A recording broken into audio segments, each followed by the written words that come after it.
இங்கே கோமதி தன்னுடைய அம்மாவை நினச்சும் இந்த குடும்பத்தை நினச்சும் ரொம்ப ஃபீல் பண்ணி அழுகிறத பார்த்த பாண்டியனுக்கு கண்ணெல்லாம் கலங்கிடாது. அதே கலக்கத்தோட இங்கே வந்து கடைக்கு போகிறாங்க. கடையில் செந்தில் வேலை பார்த்துட்டு இருக்காங்க. இருக்க அந்த தாத்தா வேற கேள்வி கேட்குறாரு. என்னடா பாண்டியா, ஏன்டா இப்படி இருக்குன்னு சொல்லி கேட்க இங்கே சொல்லிட்டு அழுகிறாங்க.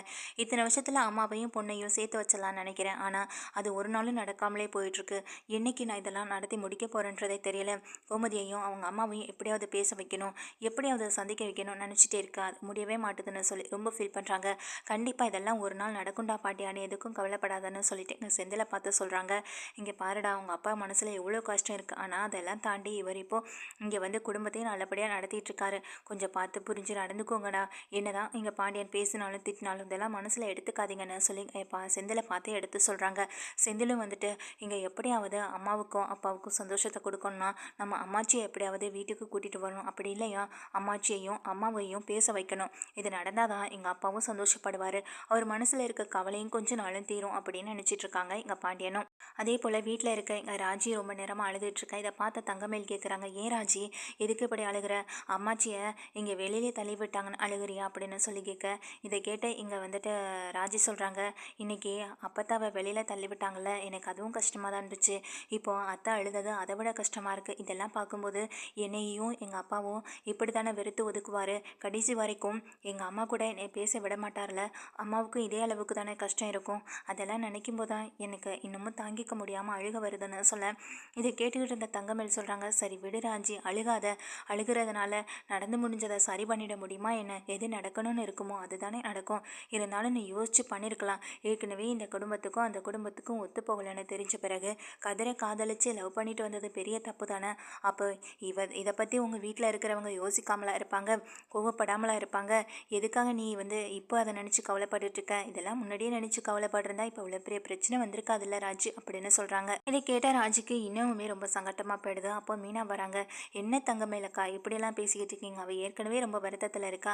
இதில் வேற நீங்கள் இடையில எதுக்கு கதிரை கல்யாணம் பண்ணிட்டு வந்தேன்னு கேட்டால் அவளுக்கு இன்னும் கஷ்டமாக போயிடாதான்னு சொல்ல, இல்லை மீனா நான் அதுக்காக சொல்ல வரல அப்படின்னு சொல்லிட்டு இங்கே திரும்பவும் சொல்ல வராங்க. இல்லை போதும், நீங்கள் எதுவுமே பேச வேணாம், இன்னமும் அவளை கஷ்டப்படுத்த வேண்டாம். ராஜி நீ முதல்ல உள்ளே போய் கொஞ்சம் நேரம் ரெஸ்டடுன்னு சொல்லிட்டு அனுப்பிவிடுறாங்க.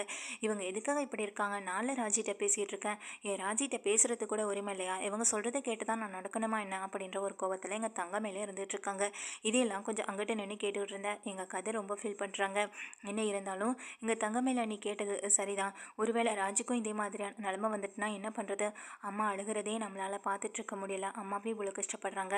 அப்போ ராஜுக்கும் இதே அளவுக்கு தானே கஷ்டம் இருக்கும். ராஜை வழி காட்டிக்கலனாலும் அவன் மனசுக்குள்ளே இருக்கிற கஷ்டத்தை என்னால் புரிஞ்சுக்க முடியுது.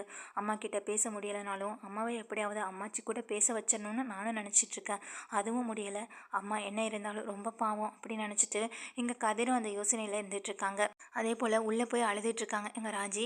அப்போ அழுதுட்ருக்க ராஜியை இங்கே வந்து கதிரை சமாதானப்படுத்துகிறாங்க. இங்கே பாரு ராஜி, கண்டிப்பாக அம்மாச்சி நம்ம கூட வருவாங்க, நம்ம கூட வந்து பேசுவாங்க, நம்ம கூட இருப்பாங்கன்னு சொல்ல, அதே போல் நீ நினைக்கிறது நடக்கும். கண்டிப்பாக உன்னையும் உங்கள் அம்மா ஏற்றுப்பாங்க, ஏற்றுக்கிட்டாங்க, அதெல்லாம் தெரியும். ஆனால் பேச முடியாமல் இருக்காங்க. கண்டிப்பாக ஒரு நாள் பேசுவாங்க. எதுக்கும் கவலைப்படாமல் இரு ராஜி அப்படின்னு சொல்கிறாங்க. இதை கேட்டேன் எங்கள் ராஜி வந்துட்டு கலங்கியபடி அப்படியே தன்னையும் அறியாமல் ராஜி வந்து கதிர் மேல் சாய, கதிருக்கு அப்படியே திகைப்பாக இருக்குது, அதிர்ச்சியாக இருக்குது, அப்படியே உட்காந்துருக்காங்க. இங்கே அழுதுட்டு இருந்த ராஜியை லேசாக தலையில் தட்டி கொடுத்துட்டு, சரி நீ கொஞ்சம் நேரம் ரெஸ்டடு, நான் வெளியில் போயிட்டு வரேன் அப்படின்னு சொல்லிட்டு கிளம்புறாங்க. ராஜியும் அதுக்கப்புறம் படுத்திருக்க எங்கள் வெளியில் போகிற கதிர் வந்து யோசிக்கிறாங்க, என்ன பண்ணலாம், என்ன பண்ணுனா அம்மாச்சி நம்ம வீட்டுக்கு கூட்டிகிட்டு வரலாம் அப்படின்ற யோசனையிலையும் இருந்துகிட்ருக்காங்க. அப்போ தான் கதிர் என்ன பண்ணுறாங்கன்னா இங்கே செந்திலை பார்க்குறாங்க. செந்திலை பார்க்குறவங்க எங்கள் விஷயத்த சொல்ல, செந்திலும் ஆமாண்டா கதிர், இன்றைக்கி பெரிய விஷயம் நடந்துருச்சாமில்ல அப்படின்னு சொல்லி கேட்குறாங்க. ஆமாண்ணே, இன்னைக்கு காலையில் வீட்டில் பெரிய பயங்கரமான பிரச்சனையை போயிடுச்சு. பாவம் அம்மாச்சியை பிடிச்சி வெளியில் தள்ளாத குறை தான் அப்படின்ற மாதிரி சொல்ல, பாவம்டா அம்மா எத்தனை வருஷத்துக்கு இதே கஷ்டத்தை அனுபவிப்பாங்க. அப்பாவும் இதை நினச்சி ரொம்ப கவலைப்படுறாரு. அவர் அழுது நான் பார்த்ததே இல்லை, இன்றைக்கி கலங்கி போயிட்டாருடா அப்படின்னு சொல்ல, இதை கேட்ட கதிருக்கும் ரொம்பவே கஷ்டமாயிடுது. இப்போ என்னென்ன பண்ணுறது?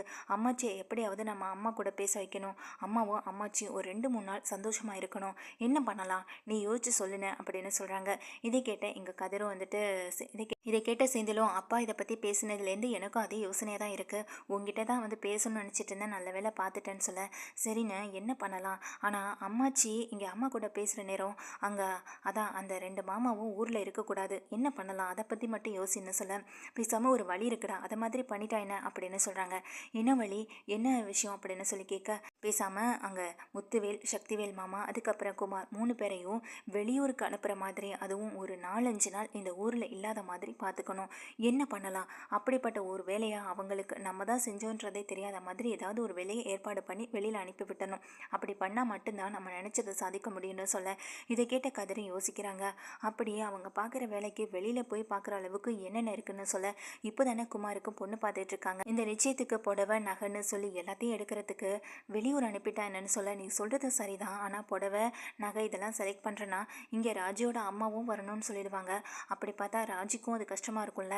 எங்கள் அப்பத்தா மட்டும் வந்து இருந்தா, ராஜியோட அம்மாவும் வந்தா எங்கள் ராஜி சந்தோஷப்படலைன்னு சொல்ல, ஓ நீ அப்படி யோசிக்கிறியா? பேசாமல் இவங்க போடவை நகை இந்த மாதிரி வெளியில் எடுக்கிறதுக்கு இவங்களை எப்படியாவது வெளியில் அனுப்பிவிட்டா என்ன அப்படின்னு சொல்கிறாங்க செந்தில். இதை கேட்ட கதிரும் வந்துட்டு, நீ சொல்கிறது சரிதானே, ஆனால் இங்கே ராஜியோட அம்மாவும் போயிட்டாங்கன்னா அப்புறம் ராஜி எப்படி சந்தோஷப்படுவா? அம்மாச்சி வந்தால் மட்டும் சந்தோஷப்பட்டுருவாளா என்ன அப்படின்னு சொல்ல, நீ சொல்கிறது சரிதான்டா, ஆனால் அதுக்காக இவங்களை வெளியில் வேறு அனுப்புறதுக்கு நம்ம வேறு எப்படா யோசிக்க முடியும்னு செந்திலும் கேட்குறாங்க. கதிரும் யோசிக்கிறாங்க. இப்போ தான் நிசமாலுக்குமே சென்னையில் நிறைய ஆஃபர் போட்டிருக்காங்கல்ல, ஆஃபரை பற்றி அவங்களுக்கு தெரிஞ்சிருக்குமோ இல்லையோ, ஆனால் நம்ம ஃப்ரெண்ட்ஸ் வாங்கின மாதிரி அவங்களுக்கு தெரிஞ்சவங்களுக்கு முன்னாடி ஃபோன் பேசினா மட்டும் போதும்டா, அதுக்கப்புறம் நடக்கிறதே வேறன்னு சொல்ல, நீ சொல்கிறதெல்லாம் சரிதானே, ஆனால் எங்கள் ராஜியோட அம்மா போகாமல் இருக்கணும்னு சொல்ல, அதெல்லாம் அவங்க போக மாட்டாங்கடா, அதெல்லாம் நம்ம பார்த்துக்கலான்னு சொல்லிட்டு இங்கே செந்தில் வண்டி எடுத்துகிட்டு கிளம்புறாங்க. ஒரு வழியாக அண்ணன் சொன்ன மாதிரியே நல்லபடியாக நடந்தால் போதும்னு கதிரை இறந்துக்கிட்டு இருக்க செந்தில் என்ன பண்ணுறாங்கன்னா, இங்கே முத்துவேலுக்கும் சக்திவேலுக்கும் ரொம்ப வேண்டப்பட்ட ஆள் அவங்க கடைக்கு முன்னாடி போய் நின்று ஃபோன் வந்த மாதிரி எடுத்து பேசிக்கிட்டு இருக்காங்க.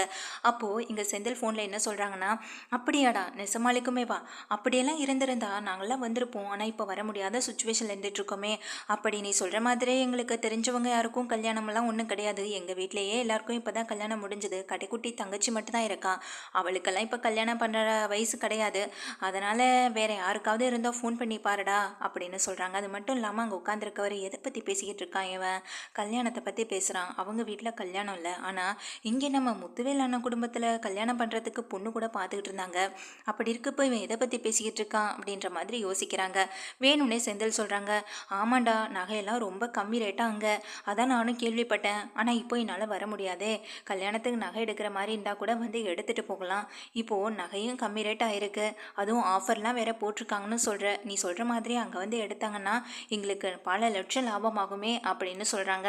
இதை கேட்டால் அங்கே உட்காந்துருக்கவரும், ஓ இதுதான் விஷயமா, அப்போ சரி இதை நம்ம முத்துவேல் அண்ணன்கிட்ட வீட்டில் போய் நேரில் பேசுவோம், அவர் இதெல்லாம் வந்துட்டு எடுத்துப்பார் அப்படின்னு நினச்சிட்டு இங்கே வந்து அவரும் கிளம்புறாரு. இங்கே அதே நேரம் நம்ம நினச்சது ஒர்க் அவுட் ஆகுது போல் நினச்ச செந்திலும் அந்த இடத்துல இருந்து கிளம்புறாங்க. ரொம்ப சந்தோஷமாக போகிறாங்க. அதே போல் இவரும் வந்து நேராக முத்துவேலை பார்க்க வீட்டுக்கே போயிடுறாரு. வீட்டுக்கு போயிட்டு விஷயத்த சொல்ல இங்கே உடனே குமார் சொல்கிறாங்க, ஆமாம் பெரியப்பா நம்ம சென்னைக்கே போய் எடுத்துகிட்டு வரலாம், அங்கே தான் நல்ல நல்ல டிசைன்ஸில் இருக்கும், என்னம்மா சொல்கிற அப்படின்னு கேட்க, ஆமாண்டா அங்கே போய் எடுத்துக்கலாம், உனக்கு விருப்பம்னா போதும் அப்படின்னு சொல்கிறாங்க.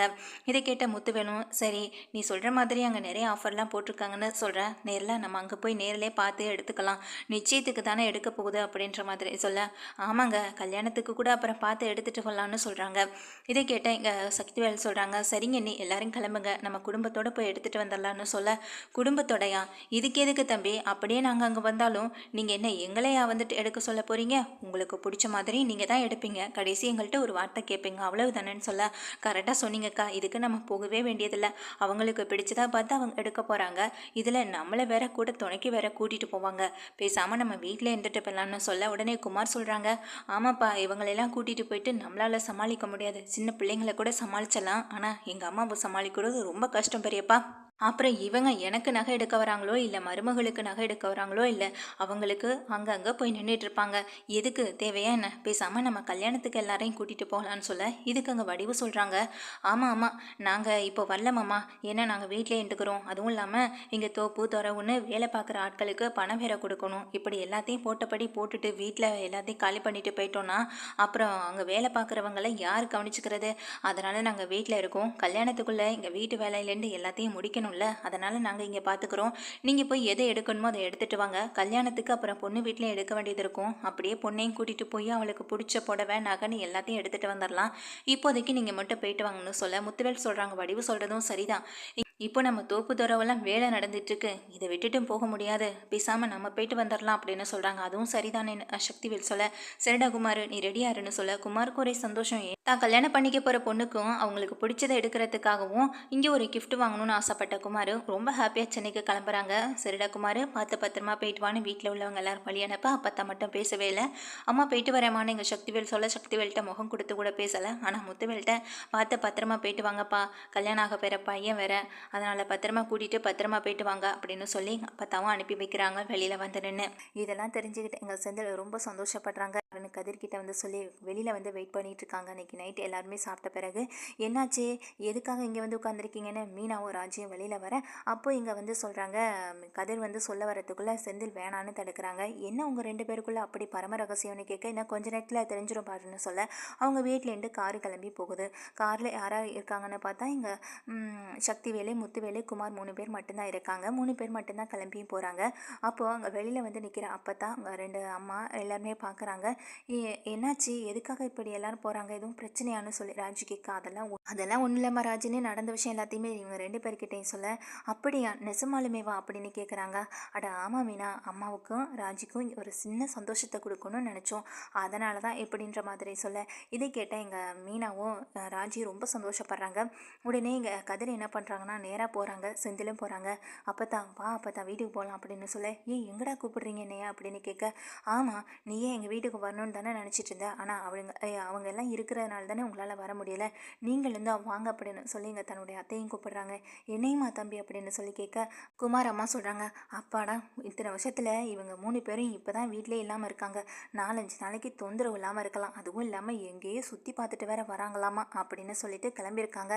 என்ன பண்ணுறாங்கன்னு தெரியலை, போன வேகத்தில் திரும்பி வந்தாலும் வந்துடுவாங்க, அதுக்குள்ளே நம்ம போய் அங்கே கோமதியை பார்த்துட்டு வந்துடலான்னு சொல்ல, இதை கேட்ட எங்கள் அப்பத்தா வந்து ரொம்ப சந்தோஷப்படுறாங்க.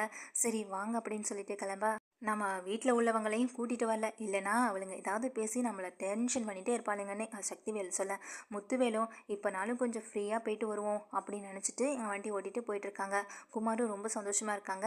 தான் கல்யாணம் பண்ணிக்க போகிற பொண்ணுக்காக அவங்க ஏதோ வாங்கணும்னு நினச்சிட்டு இருக்காங்க சென்னையில், அதனால் அவருமே கிளம்பி போயிட்டுருக்காரு. ஆனால் இங்கே நடக்கிறது எதுவுமே அவங்களுக்கு தெரியல.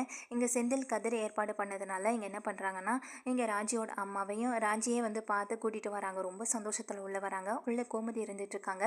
இங்கே அப்பத்தாவை கூட்டிகிட்டு வர, அம்மா எதுக்கு நீ கவலைப்பட்டுட்டே இருக்குன்னு சொல்ல, அம்மாவை பார்க்கணும் போலே இருக்குடான்னு எங்கள் செந்தில் சொல்கிறாங்க. அவ்வளவு தானே, இதோ இருக்காங்க பாருன்னு தான் பின்னாடி இருக்க அப்பத்தாவை பிடிச்சி இழுத்து எங்கள் முன்னாடி கொண்டு வந்து நிறுத்த, இதை பார்த்த கோமதி ரொம்ப சந்தோஷப்படுறாங்க. பாண்டியனுக்கு இன்னுமே அதிர்ச்சியாக இருக்குது, எப்படிடா அதுன்ற மாதிரி பார்க்க பழனிவேல் சொல்கிறாங்க, எல்லாம் நம்ம செந்திலும் கதிரும் பண்ண ஏற்பாடுனால தான், அதனால தான் அம்மா இங்கே வந்திருக்குன்னு சொல்ல எங்கள் கண் கலங்கி நிற்கிறாங்க. தன்னுடைய அம்மாவை கட்டி பிடிச்சி அழுகிறாங்க. இங்கே அவங்க 2 பேரும் பாசமொழியை பழிஞ்சுக்கிறத பார்த்து பக்கத்தில் இருக்கவங்க எல்லாருக்குமே கண்ணெல்லாம் கலங்குது. இதெல்லாம் பார்த்து பாண்டியன் ரொம்ப சந்தோஷப்பட, ரொம்ப நாள் என் மனசில் உறுத்திட்டு இருந்த ஒரு விஷயம் இன்றைக்கி தான் சரியான மாதிரியே இருக்குன்னு சொல்ல, இதை கேட்டுட்டு இருந்த கதிருக்கும் செந்திலுக்கும் ரொம்ப சந்தோஷமாக இருக்குது. அது மட்டும் இல்லாமல் இங்கே சரவணன் கேட்குறாங்க, டே எப்படிரா அப்படின்ற மாதிரி கேட்க, எல்லாம் நாங்கள் பண்ண ஏற்பாட்டினால தானே சொல்ல, என்கிட்ட கூட ஒரு வார்த்தை சொல்லலைன்னு சொல்ல, உனக்கும் சர்ப்ரைஸ் கொடுக்கணும்னு தானே சொல்லலை அப்படின்னு சொல்லி சமாளிக்கிறாங்க.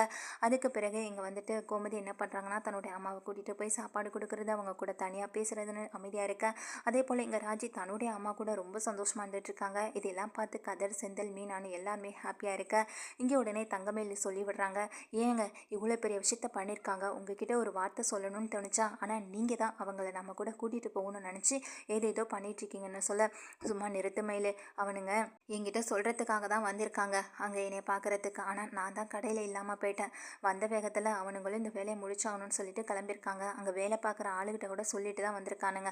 ஆனால் நான் தான் அதுக்கப்புறம் என்னோட வேலை நிறையா இருந்ததுனால ஃபோன் கூட பண்ண முடியலை, இல்லைனா எனக்கு தெரியாமல் எதையுமே செய்ய மாட்டாங்க, என்கிட்ட ஒரு வார்த்தை கூட சொல்லாமல் செய்ய மாட்டாங்க, எல்லாம் என் மேலே தான் தப்பு இருக்குன்னு சொல்ல, இதை கேட்ட தங்கமயில் அப்படியே வாய மூடிடுறாங்க. இந்த ஒரு விஷயத்தை வச்சாவது இங்கே தம்பிங்க மேலே இருக்கிற ஒரு பிரச்சனையை பெருசாக்கலாம்னு நினச்சா இவர் என்ன இப்படி இருக்காரு அப்படின்னு நினச்சிட்டு இங்கே தங்கமயில் அமைதியாகவே இருந்துடுறாங்க.